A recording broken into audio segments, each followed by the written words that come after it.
Shalom saudara-saudara yang dikasih oleh Tuhan Yesus Kristus. Selamat malam semuanya. Pada malam hari ini kita akan kembali mendengarkan sebuah renungan singkat. Sebelumnya mari kita berdoa terlebih dahulu kepada Tuhan. Mari kita bersatu di dalam doa. Allah Bapa, kami menghadap kepadamu, menaikkan syukur kami bahwa karena cinta kasih Engkau yang meluap di dalam kehidupan kami boleh ada pada saat ini. Dan kiranya firman Tuhan yang akan berbicara kepada setiap kami yang mendengarkan renungan pada saat ini, kiranya juga Tuhan berikan kami roh hikmat untuk dapat memahami secara baik dan benar, untuk dapat menjadi pelaku-pelaku firman Tuhan yang hidup seturut dengan kehendak dari Tuhan saja.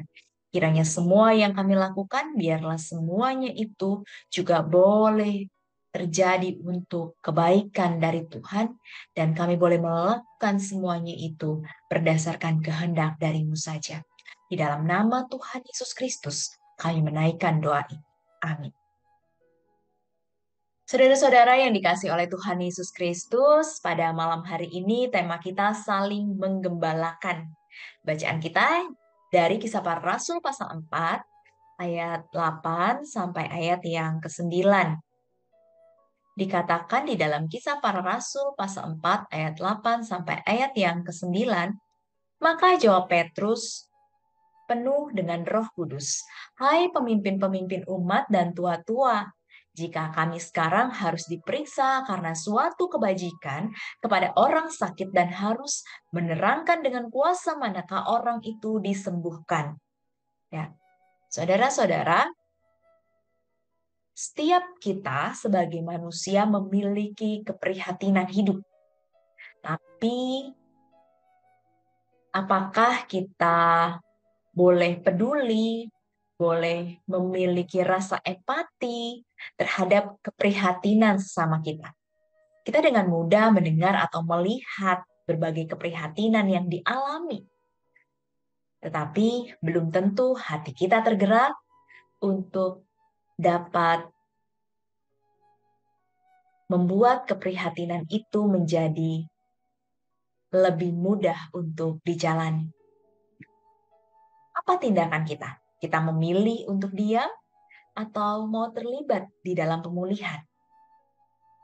Petrus dan Yohanes sebagai pengikut Kristus siap menggembalakan sesama dengan kebijaksanaannya menghadapi berbagai macam tantangan. Petrus dan Yohanes saling memberi kekuatan dan mereka juga saling menggembalakan sesama. Ketika Petrus dapat berbicara penuh dengan hikmat dari Roh Tuhan, Roh Kudus, bukan berarti tidak ada peran Yohanes di sana. Ketika mereka bersama-sama menghadapi para pemimpin di dalam sebuah persidangan, maka di sanalah juga peran Petrus memberi semangat, peran Yohanes memberi semangat terhadap Petrus. Ya, saudara-saudara, tidak ada yang sempurna di dalam kehidupan ini. Dan setiap manusia dapat terjatuh. Kapan saja, di mana saja, dalam bentuk apa saja. Maka dari itu, kita sebagai makhluk sosial yang diciptakan oleh Tuhan, kita perlu dan kiranya kita juga boleh dimampukan oleh Tuhan untuk dapat bukan hanya melihat keprihatinan orang lain, tetapi juga boleh terlibat di dalam pemulihan. Tuhan Yesus sebagai gembala yang baik telah memberikan teladan sebagai bukti nyata kasih. Menggembalakan sesama meskipun diperhadapkan dengan berbagai macam tantangan. Ini menjadi tugas kita bersama. Kiranya Tuhan boleh terus ada di dalam kehidupan kita, di dalam diri kita, sebagai gembala yang baik. Dan kita pun juga boleh dimampukan untuk menggembalakan. Tuhan Yesus memberkati kita semua, dan kita juga boleh terus hidup di dalam rancangannya. Amin. Mari kita kembali berdoa.